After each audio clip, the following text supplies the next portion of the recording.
para quem caiu de paraquedas e não sabe, nós fazemos aqui um estudo do livro Bhagavad Gita, que está dentro do Mahabharata, e o nosso objetivo é a gente ir seguindo versículo a versículo, fazendo interpretações desses conteúdos de acordo com a visão da doutrina espírita, mostrando quão sábio esse texto é. Nós estamos no 2º capítulo.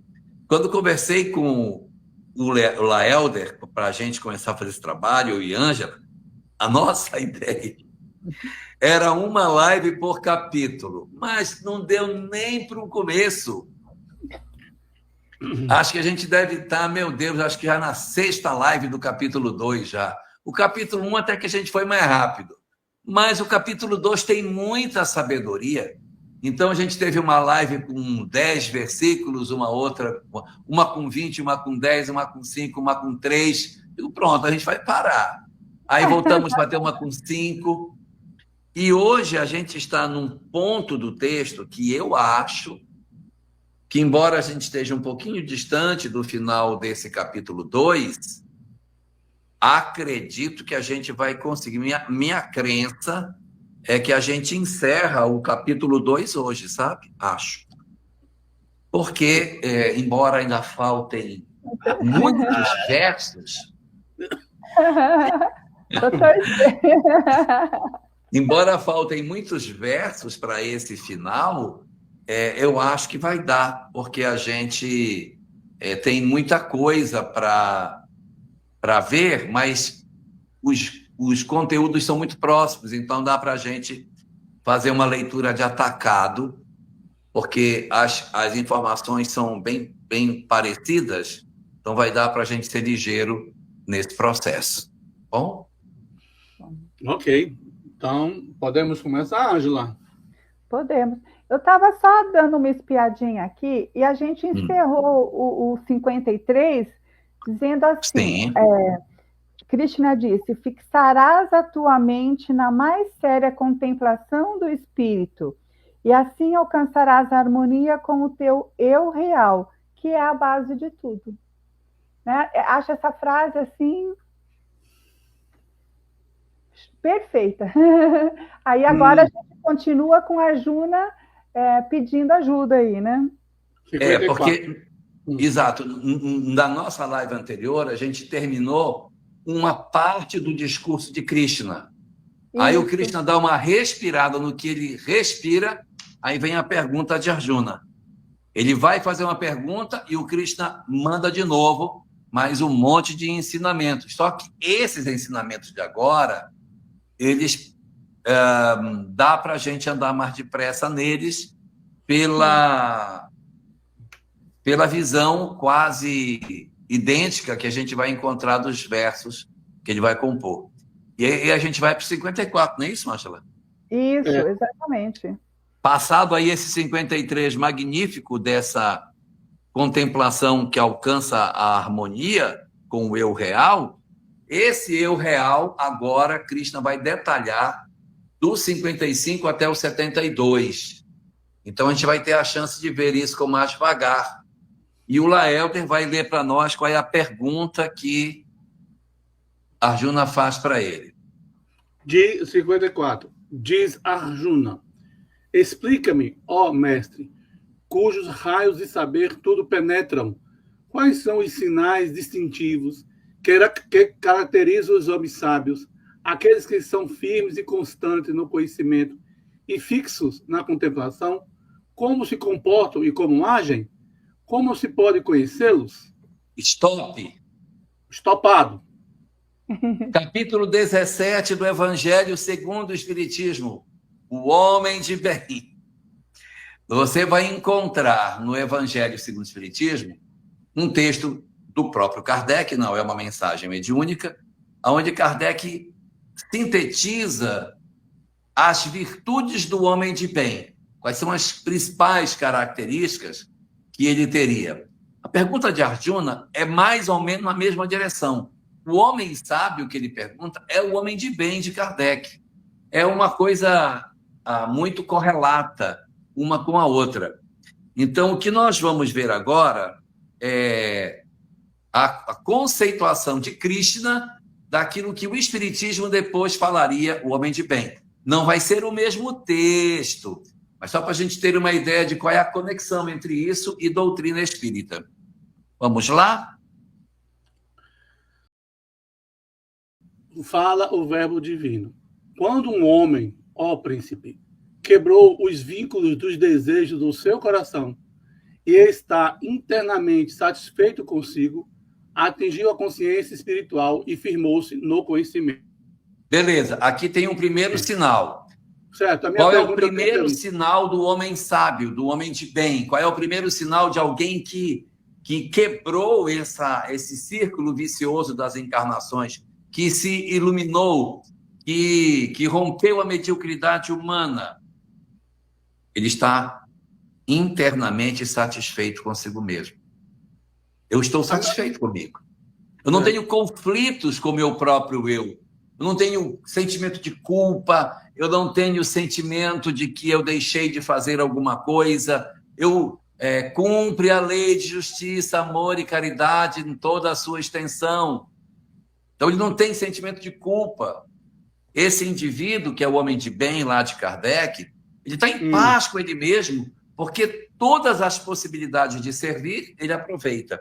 E aqui, o primeiro ponto deste texto já fala que ele está satisfeito consigo mesmo. Cadê a Cidinha Mota? Cidinha, anota aí a primeira característica do homem sábio. O homem sábio está internamente satisfeito consigo mesmo. Joia, eu não estou aflito. Meu Deus, eu queria ser mais gordo, eu queria ser mais magro. Eu queria ter uma pessoa que me dissesse que me ama. Eu queria ter um carro que eu nunca tive. Eu queria ter um emprego, eu queria ser bonito. Queria que meu nariz fosse maior, fosse menor, que a minha orelha não fosse de abano. Não tem. O homem sábio está internamente satisfeito consigo mesmo. Vai. Eu posso dar uma pergunta. Seria o espírito puro, não? Olha, eu não sei se seria puro, mas ele seria aqui um espírito bem evoluído. Eu diria que seria um espírito superior, talvez, né? Eu estou perguntando porque é o seguinte, que diz assim, né? Quebrou os vínculos dos desejos do seu coração e está internamente satisfeito consigo. Atingiu a consciência espiritual e firmou-se no conhecimento. 56. Sim. A sua mente... a gente poderia dizer, o espírito puro, mas talvez um espírito já bem avançado, um espírito sábio, um espírito de sabedoria, ou até mesmo um espírito superior, pode ter esse tipo de condição aqui, né? Mas vamos para frente. Eu acho que um espírito, quando ele chega nesse estágio e ele desencarna, quer dizer, o humano, né, desencarna, ele já tem grande chance de ir para um nível elevado da espiritualidade. Sim. Não sei realmente, é assim que eu vejo, porque aqui ele ainda está falando com os encarnados, né? Seria eu diria que é um espírito que se libertou da roda de Sansara. Acabou. Mas uma das características do espírito puro, do que não tem na escala, um dos pontos não é esse, que nada o perturba. O perturba? É verdade, só que tem um detalhe, né? A gente não pode imaginar que só o espírito puro consegue essa libertação, porque Alcione não é um espírito puro. E ela tem muito disso aqui. Porque diz assim, vamos para o 56, pode ser? Vamos lá. Aí diz assim, a sua mente não é turbada nem pela adversidade, nem pela prosperidade. Aceita ambas. Sem apegar-se a nenhuma. Sem apegar-se a nenhuma. Não é legal? Eu acho isso muito legal, porque significa um equilíbrio entre as coisas. A pobreza não me desespera. A pobreza não me desespera. E a riqueza não me enlouquece. Está lá no homem de bem. Usa, mas não abusa dos bens que foram colocados a seu dispor. Não é? Então, ele fala sobre a relação do homem com a riqueza lá naquele texto de Kardec. E aquele trechinho lá do homem de bem está conectado aqui com a definição do homem sábio que o Krishna coloca. Primeira característica, Cidinha diz, está internamente satisfeito consigo mesmo. Característica número 2, Cidinha, aceita a prosperidade ou a adversidade sem apegar-se a nenhuma delas. Não tem parte a ira, nem o medo, nem as paixões. Ele merece o nome de sábio. Não se apega nem ao medo, nem às paixões. Outra característica, não tem ira, não tem medo e não tem paixões. O que eu acho interessante é que algumas pessoas dizem assim, não, mas Jesus teve ira no templo, me poupe, eu estava ouvindo isso, pelo amor de Deus. Aí chega, não, tem pessoa, e algumas pessoas que têm conhecimento, né, do conhecimento espírita, dizem, não, mas será que Jesus não teve algum, assim, uma fé, Maria Madalena, fala, me poupe. Pior. Me poupe com esse tipo de... Pior do que ter ira é ele ter medo. Deus meu, por que me abandonaste? Isso aqui é pior. Pior do que a ira é o medo. Que as pessoas acham que ele estaria fraquejando diante da crucificação. Eu já ouvi pessoas dizer assim, né? A pessoa dizer assim, que se lembra daquela passagem da mulher Sírio-Fenícia? Sim. A pessoa chegou e disse, Jesus foi puxado... Meu Jesus... A pessoa disse, Jesus, né? Foi corrigido. Foi corrigido, levou uma lição da mulher Sírio-Fenícia. É o quê? Pelo amor de Deus. Me poupe de estar ouvindo esse tipo de situação. É aquilo, eu penso assim, olha, o que a gente tem que ver no meu... Assim, eu penso assim, qual é a escala que Kardec coloca, né, na escala espírita de um espírito puro? Ele é o top. Então, se é o top, nada que é do campo material vai influenciar. Nada, absolutamente nada. Tudo que você pensar em termos de paixão humana, seja qual for, não pode. Então, aí entra aquilo que é um paradoxo. Então, Jesus não é espírito puro. Que aí também ou ele não é, ou a gente está interpretando errado o fenômeno, né? Eu acho que 100% é isso aí. Por isso, em algumas passagens, quando a gente se aproxima de algumas passagens do Novo Testamento, que a gente olha assim, mas Jesus fez isso, mas Jesus fez aquilo. Espera aí, dá licença. Aí é aquilo que Kardec fala, né, na introdução. Será que foi ele que disse? Foi ele que disse, né, diz assim, se foi ele que disse, vamos tirar o cunho moral e espiritual dessa informação. Né? Quem não... Vai. Aí nós vamos ter no 57 um outro trecho que vai se aproximar do 56. Com equanimidade suporta as vicissitudes da vida, tanto as favoráveis como as desfavoráveis. Não se entrega nem à alegria excessiva, nem à tristeza. Nada lhe rouba a liberdade. Evangelho segundo o Espiritismo, capítulo 2, item 6. O ponto de vista, nesse trecho do Evangelho segundo o Espiritismo, Kardec diz o seguinte: a pessoa que não tem conhecimento espiritual age de forma muito distinta de quem tem conhecimento espiritual. Quem tem conhecimento espiritual parece muito com um rico que perde uma soma de seus bens. Ele se entristece, mas não se desespera. Já aquele que não tem conhecimento espiritual parece muito com o pobre, que perdendo os seus bens, se desespera porque perdeu tudo que tinha. Da onde se conclui que o conhecimento espiritual é o grande tesouro da alma. Porque quando eu tenho esse tesouro, eu não me desespero mesmo quando eu perco meus bens materiais.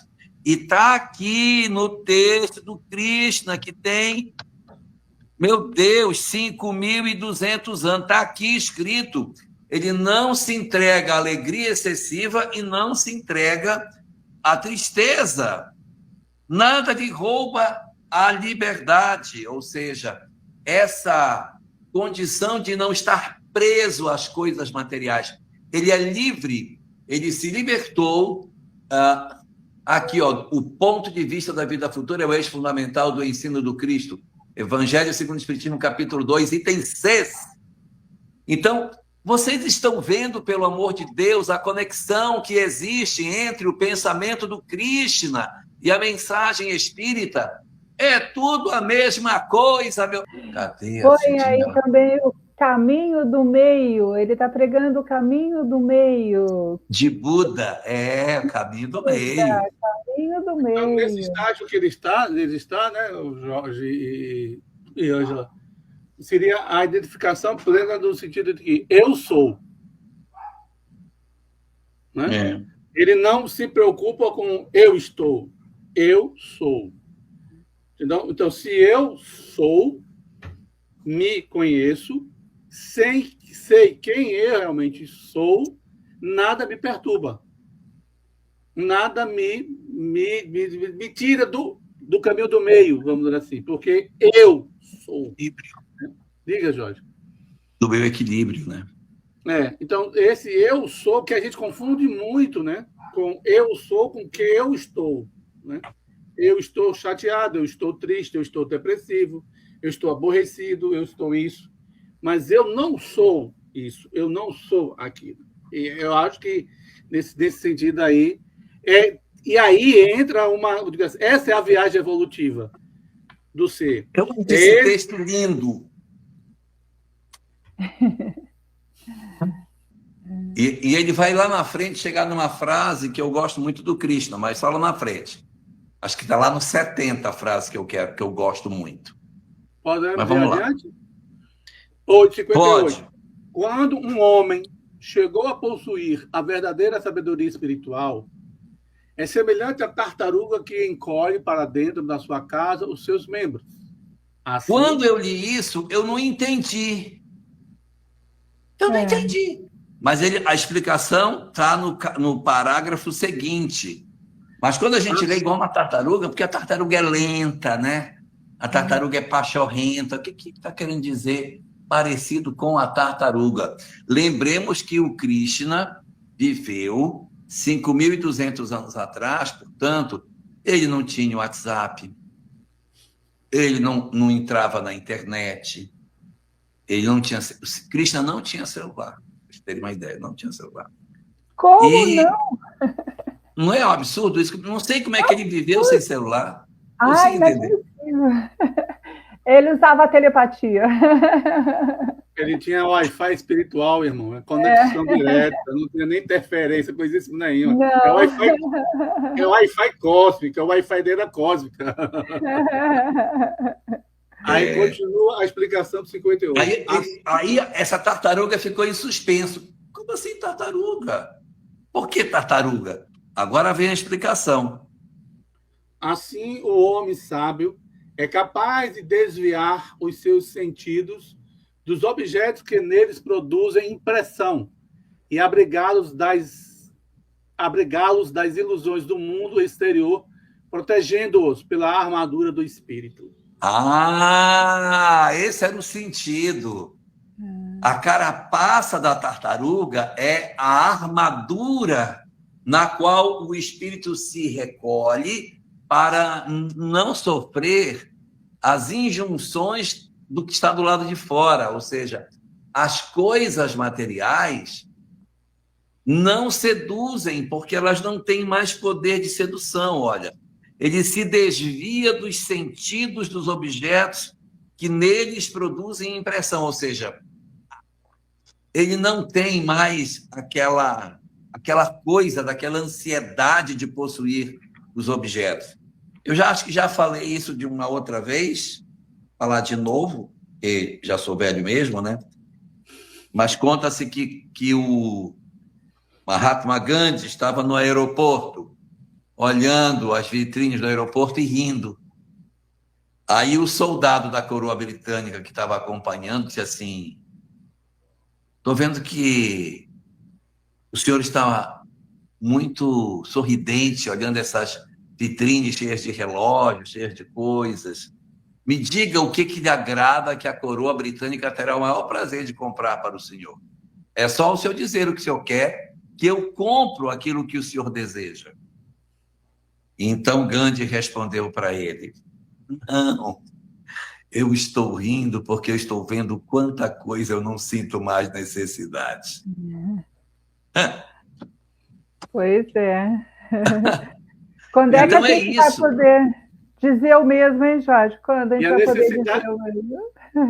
E a necessidade de ter e a necessidade de não se quietar por não ter.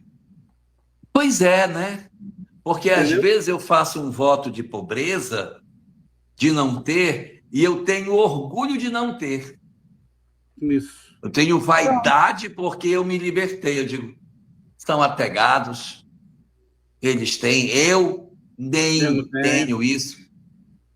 Mas ainda é uma pequenez, porque eu ainda estou roendo por dentro a vontade de ter, mas eu estou me privando porque eu agora sou um ser espiritualizado e, portanto, não posso mais me aproximar desses bens materiais, né? Resumindo aí, no caso, está sofrendo porque fez essa escolha. Não está tendo ganho nenhum, né? Sim, é uma ilusão. Eu digo que eu não tenho, mas, na verdade, eu gostaria muito de poder ter. Mas aí, para dizer que eu sou espiritualizado, aí eu não tenho, né? É interessante, né, Jorge? A Ângela fez uma colocação aí. O que me chamou a atenção na frase dela, na fala dela, foi a questão de escolha. É engraçado é que a gente não percebe, quando a gente toma uma decisão para qualquer lado, para qualquer caminho que você tenha, na realidade, você tem que fazer uma análise de qual é a escolha que você está fazendo de você próprio. Você que está me entendendo, né? Deixa eu mentir para você. O que você está o que você está elegendo para que você se escolha naquilo que você está optando? Sem sofrimento, né? Não sei se eu estou meio filosofal, meio complicado aí a colocação. Porque, na verdade, isso é um processo de autodescoberta. Né? Quando você faz uma escolha para A ou para B, ou seja qual for, na verdade, o que está se propondo, a lei, assim, a lei cósmica está mostrando o que você está fazendo sobre se escolher naquilo que você está optando. Né? Qual é a melhor coisa que você está optando? Para qual caminho você está optando pelo melhor para você? Porque existe... E aí, só Jorge, e aí a questão, outra percepção que me acode, é que a gente sempre acha que tudo que a gente faz é para a questão externa, e não é. Como eu digo assim, a evolução não é uma meta, a evolução é uma viagem.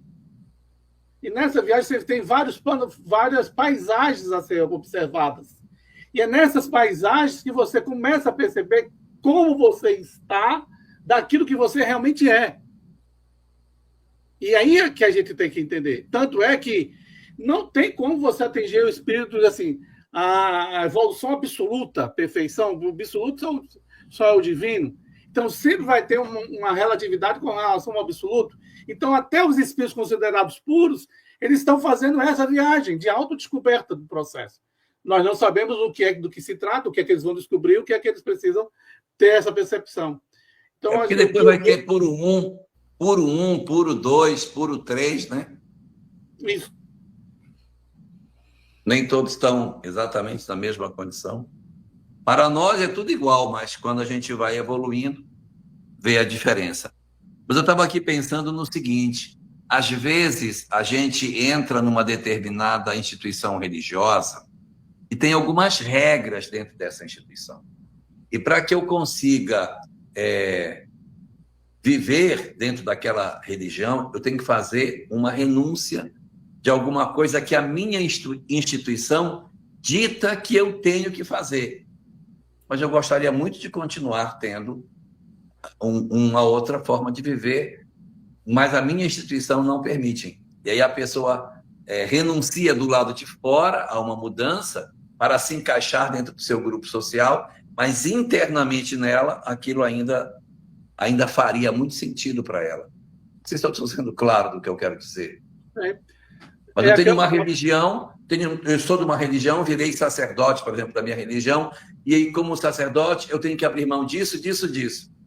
Ai, mas eu não gostaria de abrir mão, não. Mas eu tenho que fazer em função das imposições que a minha instituição me determina, mas não que eu, de dentro para fora, tenha esse tipo de visão.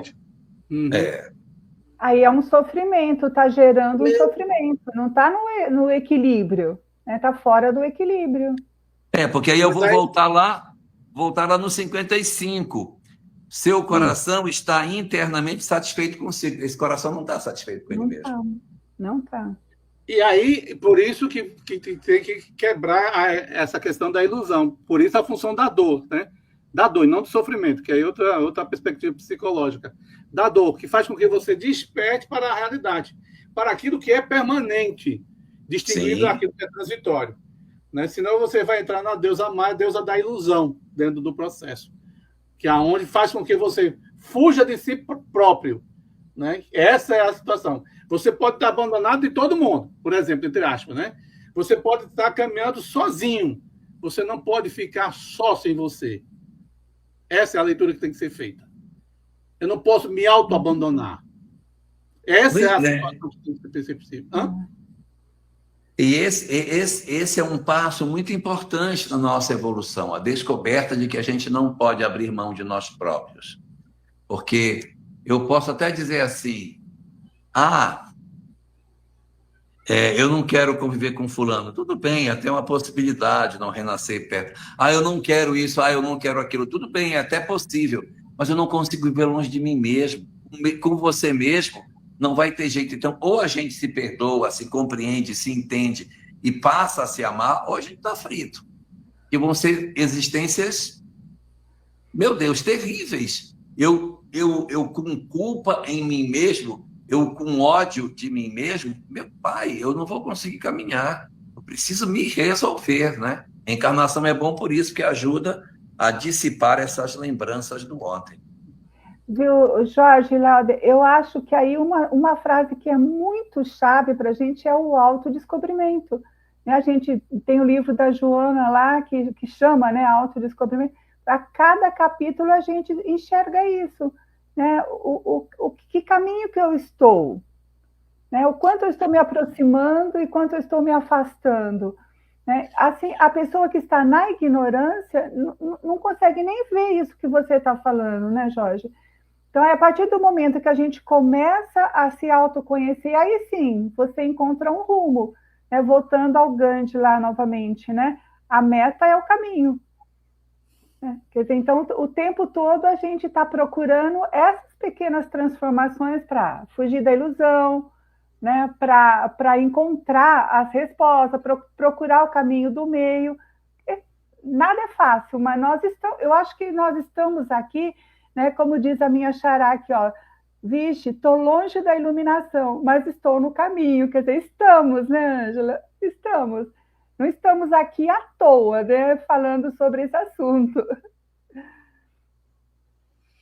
Podemos ir, né? Vamos para frente. Esse pedacinho que a gente vai ver agora também está no Evangelho segundo o Espiritismo. 59. É verdade que o homem que se abstém dos excessos sensuais é capaz de negar satisfação aos sentidos. Tal homem, porém, ainda é inquietado pelos desejos de gratificação. Mas aquele que achou o seu eu real dentro de si é livre até do desejo e de toda tentação que desaparecem como a sombra ante a luz meridiana.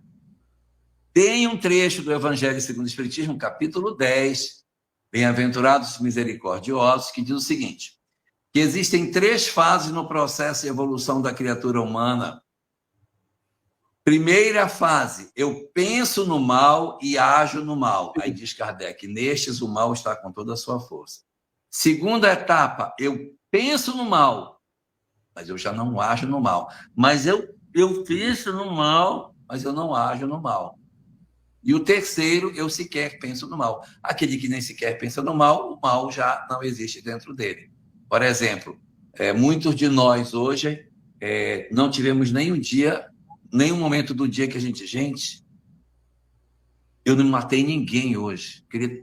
Consegui não matar ninguém hoje. Foi uma coisa que nem passou pela cabeça. Não sei se da cabeça do Laelder passou, mas de muitos de nós, isso não passou. Puxa, eu não matei ninguém. Gente, eu nem me droguei hoje. Você acredita que eu nem me droguei? Eu consegui passar o dia inteirinho e não me droguei. Nem sequer passou pela minha cabeça. Nem sequer passou.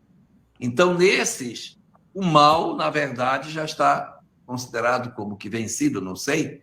De repente, lá na frente, a gente tropeça e descobre que ainda tinha isso em nós. Mas há 3 fases. E aqui, ele coloca bem claro no 59 que o homem que se abstém dos excessos sensuais, qualquer que seja, não só o de sexualidade, mas comida, prazeres das coisas materiais de qualquer ordem, ele é capaz de negar a satisfação dos sentidos. Beleza, ele já consegue não realizar o desejo. Tal homem, porém, ainda é inquieto pelo desejo de gratificação. Ele ainda tem o desejo de se locupletar por aquilo, de se gratificar por aquilo que ele anseia. Aí lá na frente, mas aquele que achou o seu eu real dentro de si, e esse dentro de si vai lá no Evangelho de Mateus, capítulo 13, quando diz que o reino dos céus está dentro de vós. Então, o eu real dentro de si, que é a descoberta do self,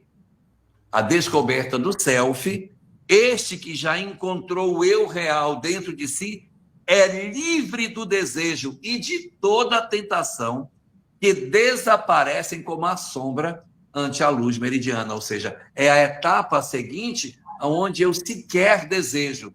No anterior, eu não executo, mas eu ainda sou vítima do desejo de gratificação, que é o desejo de ser preenchido naquilo que eu anseio. Então, Jorge, a gente pode também fazer uma leitura, sei lá, sobre a questão da felicidade, quando Jesus diz, a felicidade não é deste mundo. Não é o mundo físico, é o mundo que a gente entende como a gente compreende, dessa satisfação. Porque ele diz assim, você ama, por que você ama? Né? A gente ama por algum motivo, e o motivo sempre é o lado externo. Ah, porque eu sou amado, ou porque me amo por eu amar, né? E na realidade, a felicidade plena é eu amo pelo estado de amar, pelo próprio sentimento que eu tenho. E isso independe de você me amar ou não, de você me dar ou não. Então, porque a própria lei, o próprio estado do sentimento de amor que eu tenho, a mim me basta, vamos dizer assim. É o suficiente. Então, eu não preciso dessa relação externa para eu possa me sentir pleno. Por quê? Que você acabou de dizer. Porque o reino dos céus não vem em formas exteriores. Está dentro de vós. Então, essa caminhada... E aí entra aquilo. Essa caminhada que a gente está fazendo no dia a dia, ganhar o pão de cada dia, acordar, lutar o cotidiano, não é para ir para fora. Pelo contrário. É para mostrar que o caminho tem que levar-nos para dentro de nós. Essa é a função do que é transitório. Por quê? Para mostrar a valoração daquilo que é permanente, que é o reino dos céus, que é a lei divina. Diga, Ângela. Não, eu só tinha comentado que evolução é chegar nesse estágio que você está falando, né? Pois é. Uau! Mas aí, eu acho assim, quando a gente começa a entrar nesse processo de conscientização, ou começamos a engatinhar, vamos dizer assim, ficar empurrando para essa caminhada longa e ficar erecto, de pé, tem um detalhe que aí que a gente não compreende, que é o que as pessoas que estão ao redor não vão entender. É que a gente não está para satisfazer os outros. Esse é o problema. É aí que está. Eu não estou para te satisfazer. Eu não estou para esperar a sua aprovação com relação ao que você entende, como você compreende da lei divina, da lei de amor, da lei disso e daquilo outro.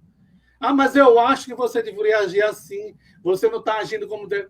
Quem somos nós para dizer como uma pessoa deve se ditar com relação ao comportamento individual? Lembrando que tem lá na Revista Espírita de 1862, se não me falha a memória, os espíritos puros, ele tem unicidade, mas não tem uniformidade de pensamento. Por que não tem? Porque a relação de cada espírito, isso que é fantástico, com Deus é particular. Individual. É por isso individual. Por isso que ele diz assim: quando tiveres algo a pedir a Deus, entra na intimidade do teu quarto e fala qual é essa intimidade? É o seu mundo interior, é o seu mundo íntimo, não é o quarto físico, é a sua intimidade. E aí tem um detalhe, ele está dizendo com relação a outra frase que ele diz: quando estiver reunido 2 ou mais pessoas em meu nome, aí estarei. Então ele não vai estar conosco, Jesus, quando a gente estiver recolhido da nossa intimidade. Como é que a gente interpreta essas duas situações? Nesse sentido, me permito eu fazer uma ilação louca aqui. Nesse sentido, ele não estaria. Por quê? Porque a gente estaria com intimidade direta com Deus, com o Pai.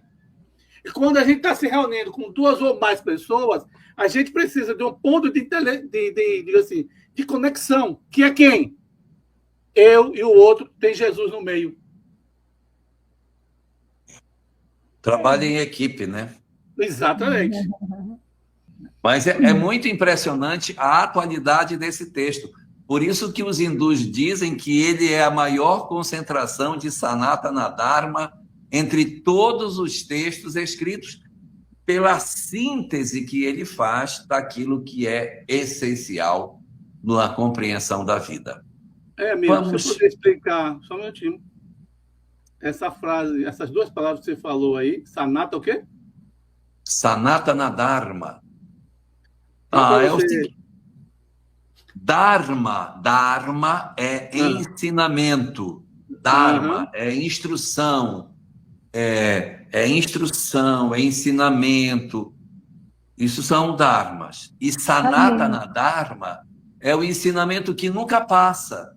O ensinamento que vai ser para todo sempre. Então, por exemplo, quando a gente tem um ensinamento lá que Moisés trouxe, que dizia que nós deveríamos fazer adoração a Deus e colocar um novilho. Isso é um Dharma, isso é um ensinamento, mas ele não é um Sanatana Dharma, porque ele vai passar.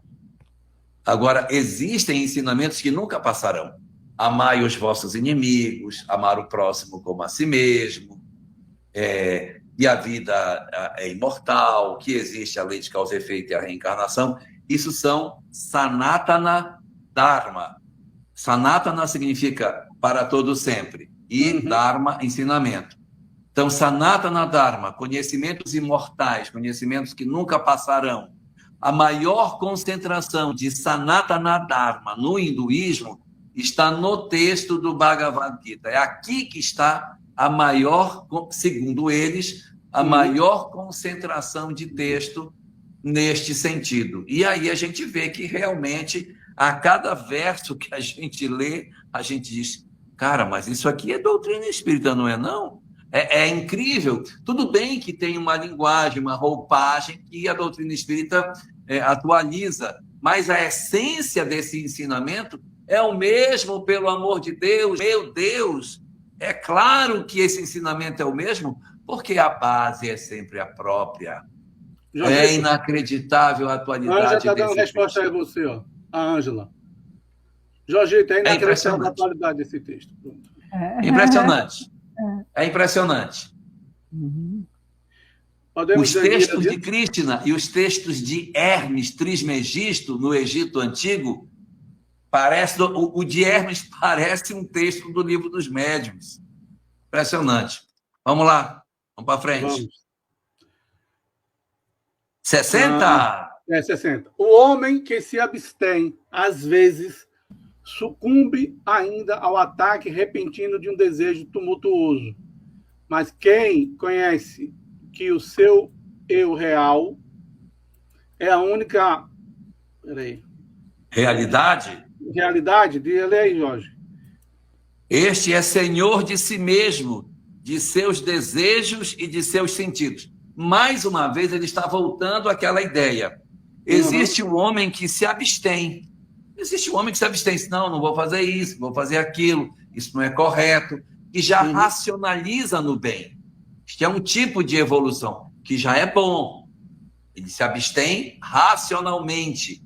É aquela fase que o homem pensa no mal, mas não age no mal. Então, o homem que se abstém, esse que pensa no mal, mas não realiza, está se abstendo por uma questão racional, às vezes sucumbe ainda ao ataque repentino de um desejo tumultuoso. Sim, ele pode dizer, não, eu não vou mais fazer isso, eu não vou mais fazer, e ele pode sucumbir a um ataque repentino tumultuoso. A pessoa diz, não, sexualmente eu já consegui me equilibrar, eu não vou mais fazer isso, e ele tem uma vida, digamos assim, um razoável equilíbrio, mas dentro dele ainda há questões em aberto. Esse cara que se abstém, ele pode, de repente, sucumbir a um ataque repentino de um desejo tumultuoso. A gente não sabe, de repente, ele se vê dentro de uma cilada em que ele cai numa circunstância através da qual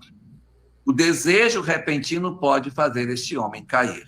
Então, evidentemente, nós estamos percebendo aqui, novamente, o trecho do Evangelho segundo o Espiritismo sobre as três fases do processo evolutivo. Sim, enquanto o homem não é senhor de si mesmo, a ponto de descansar, enquanto ele não conhece o seu eu real, o self, não conhece o seu eu real como a única realidade, ou seja, enquanto ele pensa que ele é matéria, ele está frito. Quando ele descobre, eu sou um ser imortal, isso aqui é só um uniforme que eu estou vestindo, isso aqui vai passar, eu sou um ser transcendente, esse trem aqui é só por uma fase, daqui a pouco eu não sou mais, esse rosto que eu tenho, graças a Deus, eu não vou ter para sempre. Então, quando eu entendo que eu sou um ser imaterial, que eu sou um ser imortal, quando eu descubro que eu sou um ser imortal, que eu não sou isso, de verdade, eu liberto o self que está preso, e aí eu tenho condição de me libertar desses desejos, porque eu sei o que eu sou, mas enquanto eu digo assim, não, eu sou isso aqui mesmo, né? Aí diz assim, eu tenho um espírito. Não, eu não tenho um espírito, eu sou um espírito. Quando a pessoa diz assim, não, eu tenho um espírito, eu tenho que me preservar para que o meu espírito, quando for para o mundo espiritual, não fique ruim. Esse está no meio do caminho. Não entendeu que o espírito é ele. Quando eu descobri que eu sou o ser imortal, quando eu descobri isso, quando eu me libertar de todo... Mas eu quebro aqui. Quando eu me libertar de todas essas coisas... Quando eu me libertar de tudo isso, sim, então eu serei senhor de mim mesmo, estarei livre do desejo e dos seus sentidos, terei vencido os sentidos e posso descansar. E ele vai poder descansar na divindade do Krishna, contemplando o ser real. E o irreal, ou seja, o ilusório, não existe para ele. Gente, que texto lindo! Ângela, isso não parece muito com o budismo, não? Com a questão da libertação do desejo? Parece. Parece sim. Na libertação do desejo que a gente vai se libertar da roda do samsara, que é o que você está falando. Né? Quer dizer, a hora que o espírito entende o que ele é, o ser real, ele não precisa mais estar aqui para aprender coisas. Sim. Né? Ele se libertou e eu vejo assim também. Jorge e Ângela, vou fazer uma pergunta. Uma só, né? Até onde pode chegar um espírito encarnado em termos de digamos assim, em termos de brevidade de outras reencarnações? Em termos Qual o de... nível de reencarnações? Ele evitar outras encarnações. Cara, eu vou evocar logo o isso? Buda aqui. Entendeu? Quer dizer, pronto, por exemplo, pronto, dá um exemplo assim, qualquer um, entre aspas, né? Vamos dizer assim, qualquer um, entre aspas, pode ser um Buda. Entendeu que a minha pergunta? Eu quero ser um iluminado, por exemplo. Nesta encarnação? Sim, eu pergunto nessa encarnação, a pessoa pode se auto-trabalhar para isso e conquistar, aproximar muito da lei interior? Segundo os textos, sim, Léo. Segundo os textos, poderia. Mas é um processo de transformação, assim, enorme, enorme. Porque você teria que se libertar de toda a ilusão, de todo o Maia, né? Mas que, segundo os textos, é possível. Tanto é que Buda é um estado. A gente teve o Buda original, Siddhartha Gautama, Nichiren Daishonin, diversos outros, né? Quer dizer, é um estado de iluminação. Pela teoria, nós poderíamos chegar a esse estado de iluminação nessa encarnação. Agora, se a gente consegue, é outra questão, né? Nichiren Daishonin é de que época, Ângela? É bem mais recente, é coisa de 200 anos atrás. É uma linha, a Soka Gakkai, que é uma linha do budismo atual, eles não seguem no clero, eles não seguem nada. É uma linha mais independente. Que tipo Zen, né? Tipo Zen também, que é outro Buda. O Zen budismo segue um outro Buda que me fugiu, Amitabha, acho que é, né? Quer dizer, então, são diversos Budas que são seres que conseguiram chegar a um estado de iluminação. Quer dizer, nada impede que a gente chegue, né? Na teoria. Eu vejo que tem muitos iogues indianos que eles fizeram coisas impressionantes, né? Você tem ali, tem muitos do século XX mesmo que fizeram coisas incríveis. Você já ouviu falar do orador de pé descalço?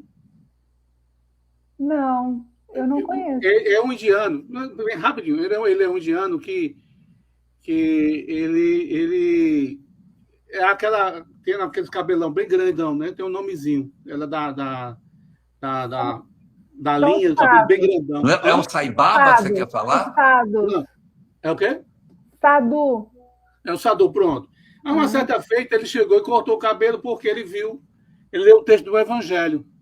O pai dele e a mãe pegou ele e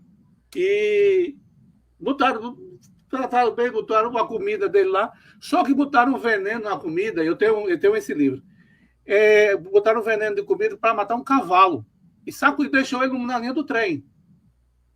Nessa situação na linha do trem, aí uns missionários lá pegou ele, e ele começou a falar, aí começou a ler, aí diz assim, se esse ser iluminado existir, que ele tire o veneno que está do meu corpo, que eu seguirei.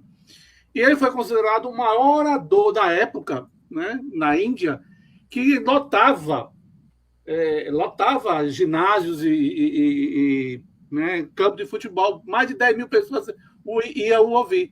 É chamado orador de pé descalço. A minha pergunta é justamente essa.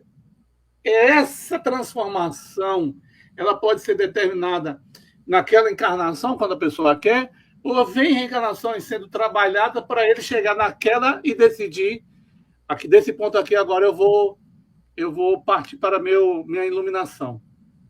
Olha, existem duas coisas. Pode ser um cara que vem se trabalhando e pode ser alguém que deu uma forte guinada numa única existência. Mas mesmo que ele tenha feito uma forte guinada, nós não temos a certeza se ele realmente mudou, se ele é um ser contido. Porque eu posso ter uma pessoa contida que se mostra como iluminada, ele não é. Ele está numa luta desgraçada para conseguir manter uma disciplina, mas ele, na verdade, não alcançou esse estágio de maneira espontânea. E para terminar o meu comentário, eu quero fazer uma fala. Eu já falei isso em outras Paramachan, Yogananda. Esse Yogananda. Esse cara aí, Yogananda, ele era incrível, esse sujeito, ele era do século XX. Esse cara, ele estava fazendo uma palestra e desencarnou no meio da palestra dele. E aí, quando ele caiu mortinho. Não vou dizer que era da Silva, porque era hindu, deve ter caído mortinho da Nanda, né? Não da Silva. E aí, ele caiu morto, pá! E ele morreu com um sorriso no rosto, e o corpo dele não decompôs. Ficou muito tempo para ser sepultado. Então tem uma série de coisas. É esse cara aí, Yogananda. Você sabia que o Steve Jobs leu ele? Possível. É ele. Esse livro é lido até hoje, ele é bastante lido. Coincidência, ele é famosíssimo. Aí, olha só, a gente não sabe se essa pessoa de fato mudou. E tem mais um detalhe. Você ser um yogi hoje, não estou falando mal dos yogis, pelo amor de Deus. Você ser um yogi hoje, com 80 anos, e dizer, não, eu não tenho vontade de ir para o carnaval. Cara, uma coisa é você ter 80 anos e dizer que não vai para o carnaval. Mas bota hormônio de novo na veia dele, injeta hormônio, faz ele voltar com 20 anos e solta ele em Salvador. Se ele soltar em Salvador e ele não quiser, aí ele realmente se resolveu. Por quê? Porque a gente se ilude, porque nós estamos condicionados a uma crença que, de certa maneira, nos dá um verniz de virtude. Mas eu quero saber se eu não tivesse o ensinamento espírita, se eu ia tirar de mim mesmo esse conhecimento, ou eu precisaria sempre de alguém que pudesse me ensinar as verdades espirituais. A autobiografia de um yogi, Paramahansa Yogananda. O nome dele é Yogananda, pronto. Então, isso é muito interessante, sabe? Tudo isso é muito interessante. Muito bom. Podemos continuar. Nós vamos fechar esse capítulo hoje. Eu tenho a minha dúvida, mas tudo bem. Vamos lá. Tendo vencido os sentidos. 61. Tendo vencido os sentidos, pode descansar em minha divindade, contemplando o ser real. O irreal, o ilusório, não existe para ele. Venceu. Venceu, cara, venceu.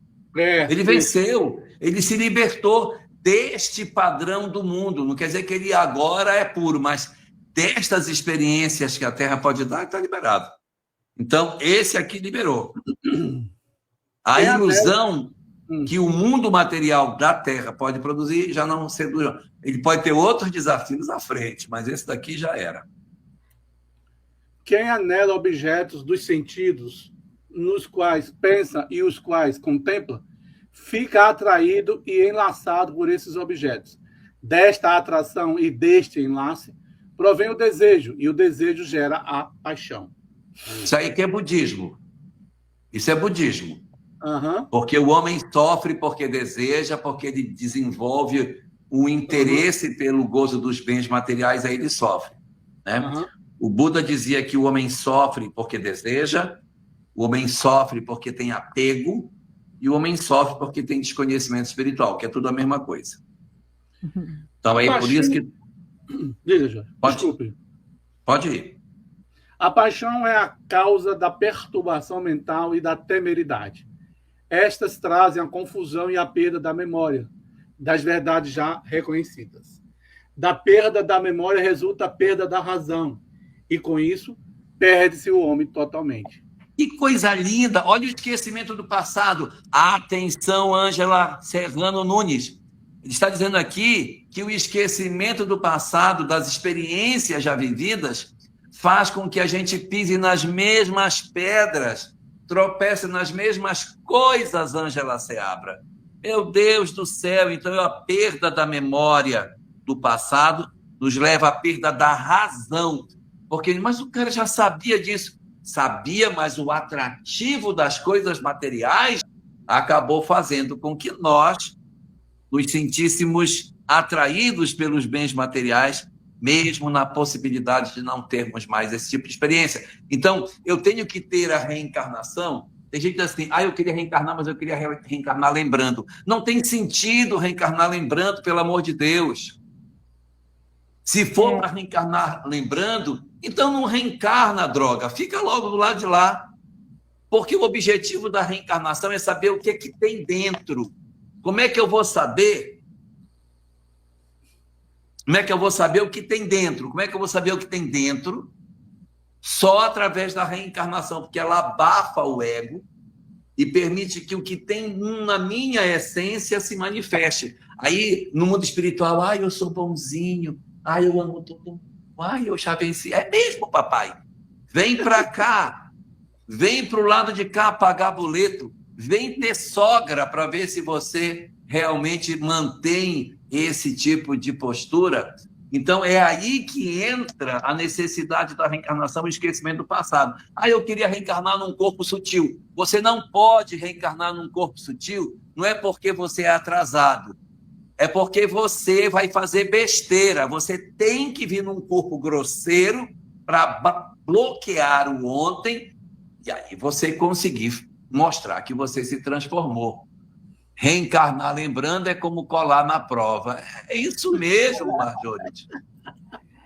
Jorge, o que me trouxe um alento, até foi uma frase que eu li ontem no Livro dos Espíritos, é que a gente sempre reencarna lembrando coisas que aprendeu, né? Porque eu era uma que falava, não, eu queria reencarnar lembrando de um monte de coisa, porque aí, quem sabe, eu erraria menos nessa vida, né? Mas aí, no inconsciente, né, eu estou trazendo um pouco desse conhecimento das vidas anteriores. Aí eu falei, ainda bem.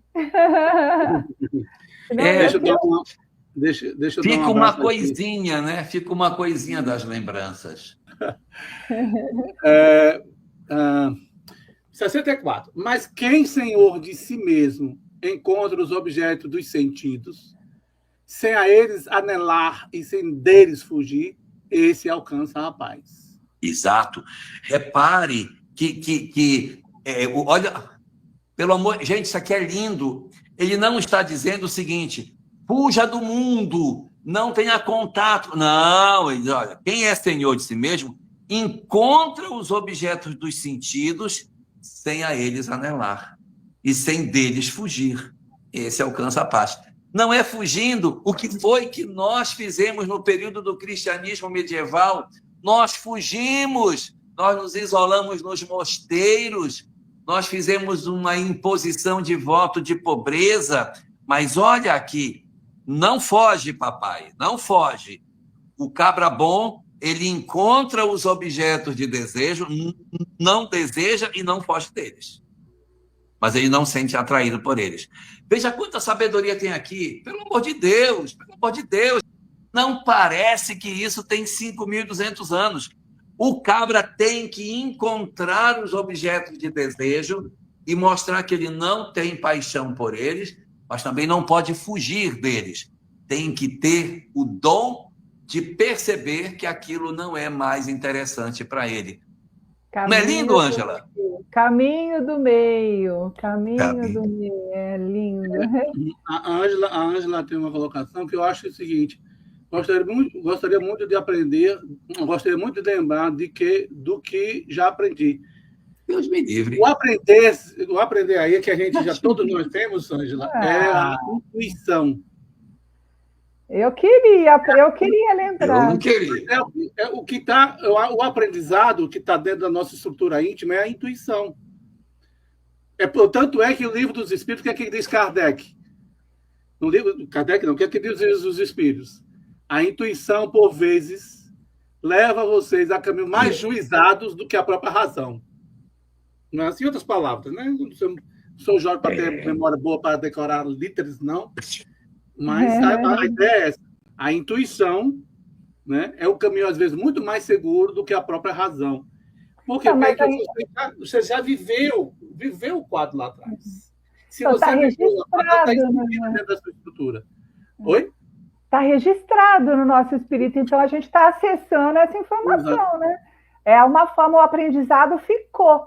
Isso que eu acho que é importante. E como a gente acessa esse aprendizado, né? Eu não gostaria de reencarnar lembrando que eu já sei, porque eu sei matar, torturar, perseguir. Não queria lembrar desse negócio, não, ó.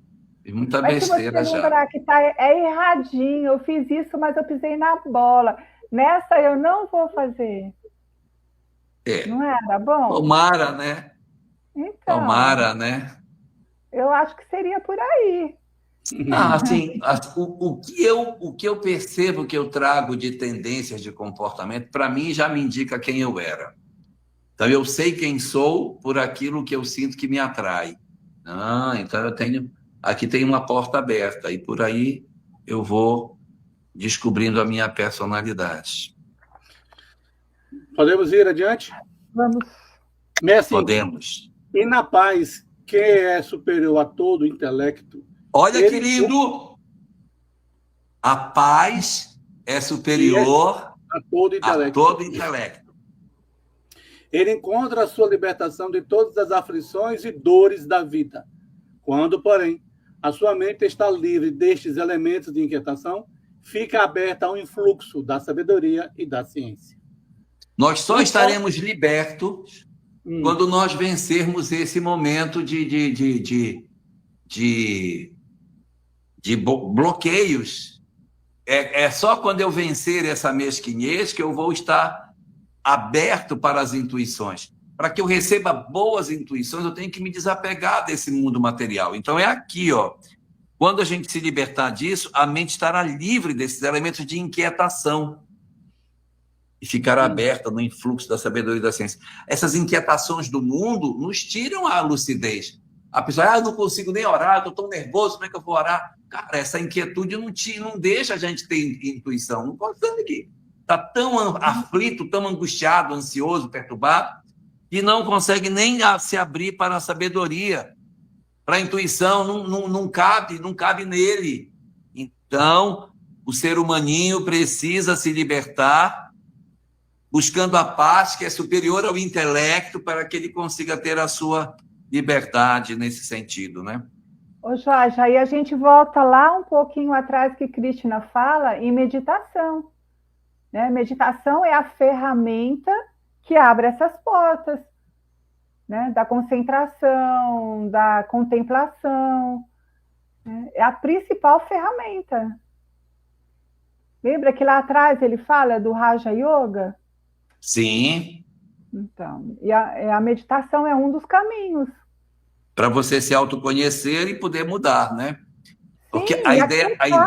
Aqui está abrir oportunidade para inspiração, para intuição, para ouvir a voz da espiritualidade. Porque com essa agitação mental, você vai ouvir Não o dá. quê?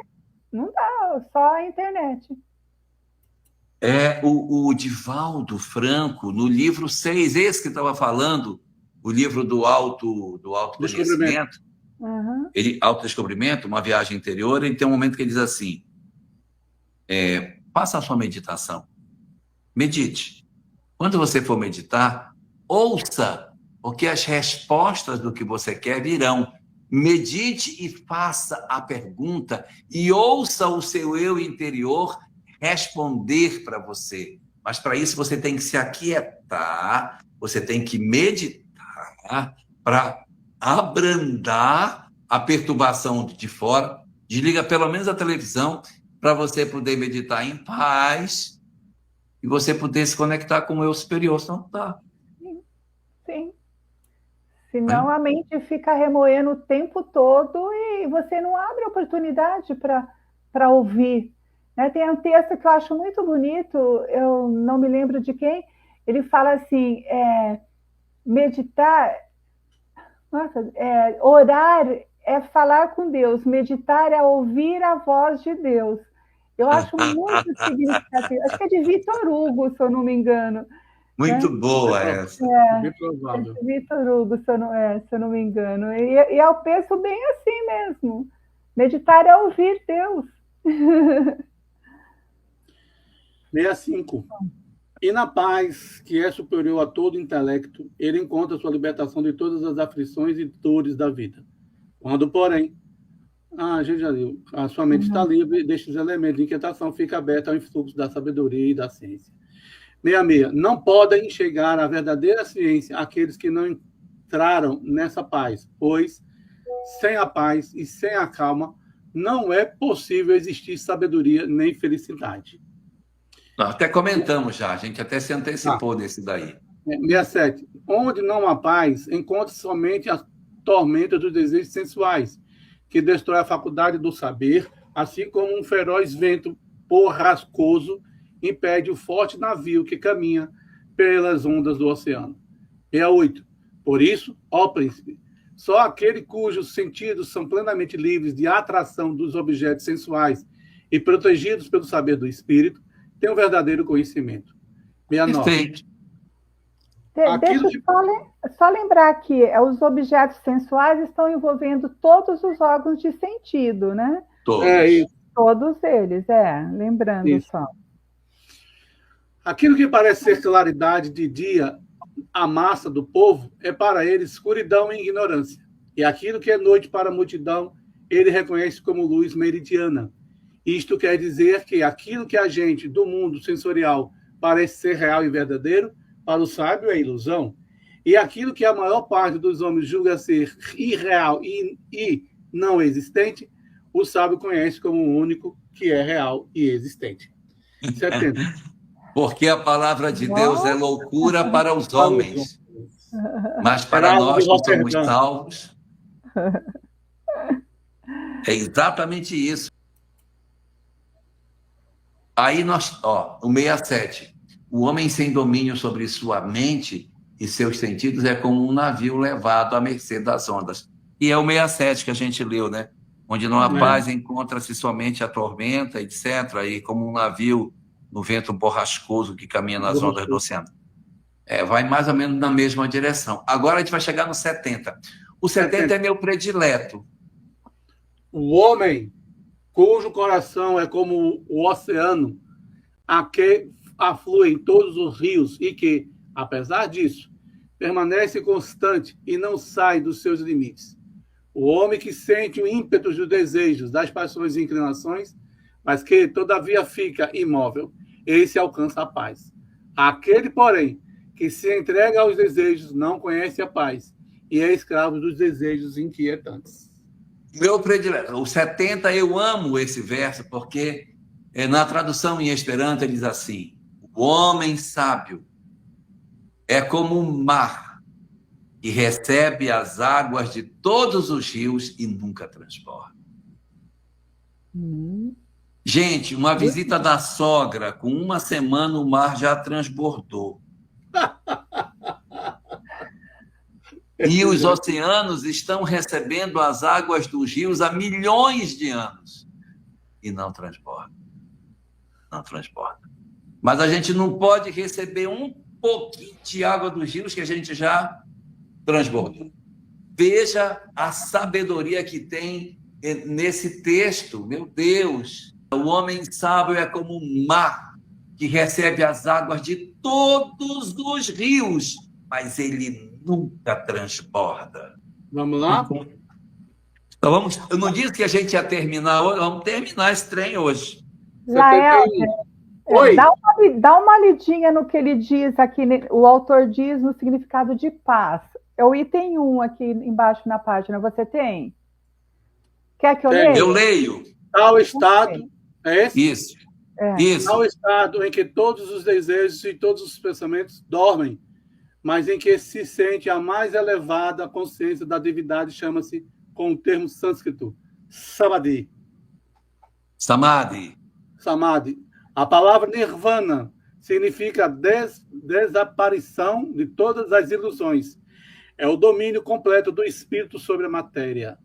Esse era o número 2, tá? Que a gente não chegou. Tá. 71. Aquele que se separou dos efeitos dos desejos e abandonou os prazeres da carne, tanto em pensamento como em ação, caminha diretamente para a paz. Isso. Quem deixou atrás de si o orgulho, a vanglória e o egoísmo, caminha diretamente para a bem-aventurança. Olha que legal a gente perceber aqui ele, novamente voltando ao texto do Evangelho segundo o Espiritismo, eu tenho que ter vencido os desejos, tanto na ação como no pensamento. Porque vencer só na ação, mas ficar no pensamento, ainda não é a vitória real. E esse bem-aventurança que está aqui é por conta de tradução, não tem nada a ver com as bem-aventuranças de Jesus. Não dá para conectar, não, tá? Mas, novamente, o texto voltando para... Isso tudo... está aqui, olha. A posição do Paulo sobre os 70. Todos os rios desaguam no oceano, mas o oceano não transborda e em suas profundezas reina imperturbável tranquilidade. Assim é um homem iluminado pelo conhecimento de si mesmo. Eu acho essa frase linda. Acho espetacular. Lindo acho mesmo. Lindo isso. Lindo. Coisa espetacular. Meu Deus do céu. Mas aqui, no 71, ele está referindo-se exatamente a essa condição de libertação. Quando eu consigo isso, aí eu estou livre de verdade. Vocês veem que esse texto, que ele está respondendo desde o 55, é um texto em que ele vem repisando mesmo os conhecimentos e oferecendo com diversas visões. Mas a ideia fundamental é aquela que a gente está vendo já desde o princípio do texto, né? A Cidinha andou colocando aí os pontos fundamentais que ele apontava sobre o homem sábio, não? E aí tem mais esse, Cidinha, dos rios que correm para o mar. Último verso. Meu Deus, acabou. Jorge, antes da gente ir para o último verso, eu vou fazer só uma lembrancinha aqui. Lá atrás, a gente falou sobre as gunas, não foi que são as qualidades dos seres humanos? Né? Que era sátiva, rajas e tamas, e cada um tinha lá as suas qualidades. Aí o que Krishna falava? Qual era a melhor? Nenhuma delas. A hora que a gente conseguisse superar todas as gunas, a gente estaria entrando nesse estado que nós estamos lendo hoje. Que é o Samadhi. Que é o Samadhi. Eu queria fazer... Era só uma lembrancinha para que a gente entendesse que a importância da gente superar as gunas não é equilibrar, não é nada, é superá-las, né? Sair daquelas qualidades básicas que todo ser humano tem. Né? Olha só, que interessante. Interessante. E tem uma coisa, aqui a gente está falando de Samadhi. E Samadhi é um sentido profundo de meditação. É um êxtase de meditação na qual eu verdadeiramente me desconecto do meu corpo e me sinto conectado ao divino. É quando eu alcanço o estágio mais profundo da meditação. Meu corpo já não coça, não sinto sede nem nada. Eu simplesmente consegui uma conexão com o meu eu interior de maneira efetiva. Samadhi. E tem um outro conceito aqui chamado de nirvana. Muitas vezes apresentado como sinônimo, mas não são. Nirvana é uma condição espiritual na qual eu me liberto do ciclo das reencarnações. Claro que, para que eu consiga alcançar o nirvana, o samadhi tem que ser feito antes, ou seja, eu tenho que ter tido já essas experiências de meditação com êxtase para que eu me acostume a me entender como um ser imaterial, imortal, e, portanto, dentro desta visão de um ser imortal, eu perca essas conexões com o mundo físico, o desejo. Então, o samadhi, aqui para nós, a conexão efetiva com o divino no estágio mais profundo da meditação, em que eu estou verdadeiramente conectado à nossa causa primária. E o nirvana, o estado espiritual em que o espírito alcança, em que ele, tendo vencido o ódio, a mágoa, a raiva, o ressentimento, o desamor, o apego, isso, aquilo, ele se liberta da roda de Sansara e garante para si a libertação dos ciclos das reencarnações pela plenitude espiritual que ele alcança. Parece, mas não é exatamente a mesma coisa, tá? Sim. É legal que o Samadhi é o 8º passo do Yoga Sutra de Patanjali, que nem aquela codificação do yoga. né? Ele coloca o pratyahara, que é o recolhimento dos sentidos, que é isso só da gente se desligar, aquietar um pouquinho, né? Depois o dharana, que é a concentração, que já é realmente foco, né?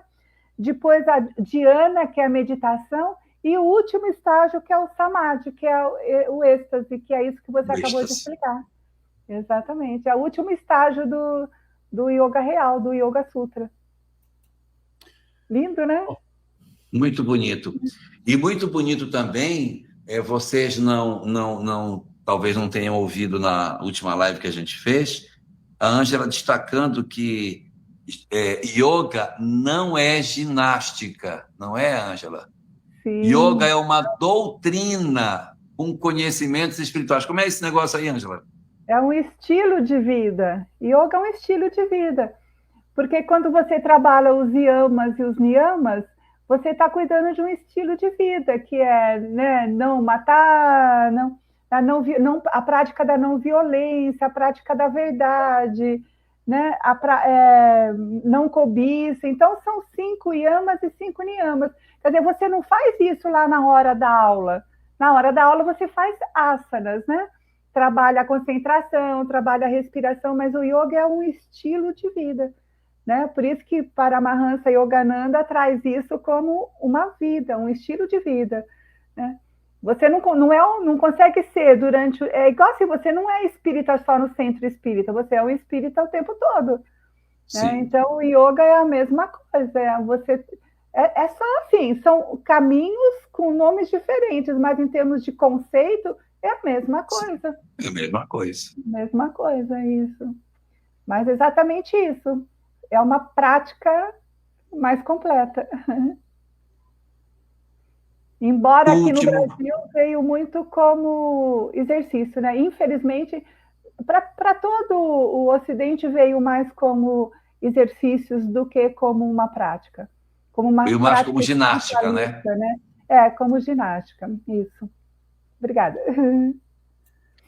72. Este é o príncipe de Pando. O estado da príncipe do Pando. Príncipe de Pando. O estado da união com o ser real, o estado bem-aventurado da consciência espiritual. Quem o atingiu não se deixa embaraçar nem desviar pela ilusão. E quem, havendo-o atingido, nele permanece na hora da morte. Entra diretamente em Nirvana, em Brahma, no seio do Pai Eterno. Aí alcança Nirvana, quem conseguir isso. Maravilha! E eu quero dizer que a gente fechou o 2º capítulo. O Nirvana é o estado dos espíritos.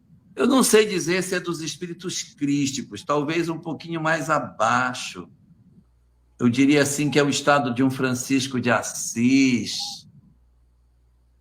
Francisco de Assis está liberto da roda de Sansara aqui nesse planeta. Ele vem se ele quiser. É uma Alcione, vem se quiser. Aqui na Terra não tem mais lição para ele, tá? Missões em outro lugar. Aqui não tem mais desafios. Kuan Yin, no Oriente, né? Na China, também é a mesma coisa. Ela encarna se quiser.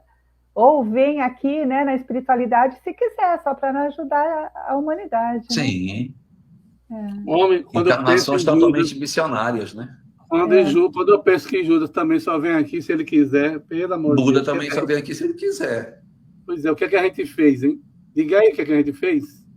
Judas, você está falando? Judas ou Buda?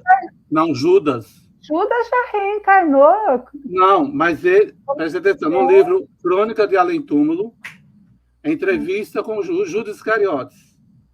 E aí tem uma entrevista lá contando, aí ele diz assim, e agora? Aí ele diz assim, todas as vezes que se aproxima o período da questão da Semana Santa, ele se aproxima da Terra, para ele rememorizar do ato assim, que ele comentou. Aí perguntaram a Humberto Campos perguntou, qual seria o destino dele? Como é que ele viria? Ele disse, olha, ele só vem se ele quiser. Ele não precisa mais reencarnar na Terra. A última encarnação dele na Terra foi como Joana d'Arc. Então, eles vêm se ele quiser, como extremo, e vem em missão. Aí eu pergunto, olha, se o cara... Aí a gente, pelo menos, está lá no livro, né? Aí assim, eu fico olhando assim, meu Deus, se o cara a gente escracha um espírito desse, porque entregou Jesus, fez isso, aquilo, outro. E o que a gente fez para a gente estar aqui ainda? A gente Boa não pergunta. fez, né? Então, É o que a gente não fez. A gente está patinando espiritualmente. Esse é o nosso problema. Pois é. Então, é isso, amigos. Alguma colocação para fazer? Alguma coisa? Não. Só agradecer a oportunidade, agradecer a Ângela.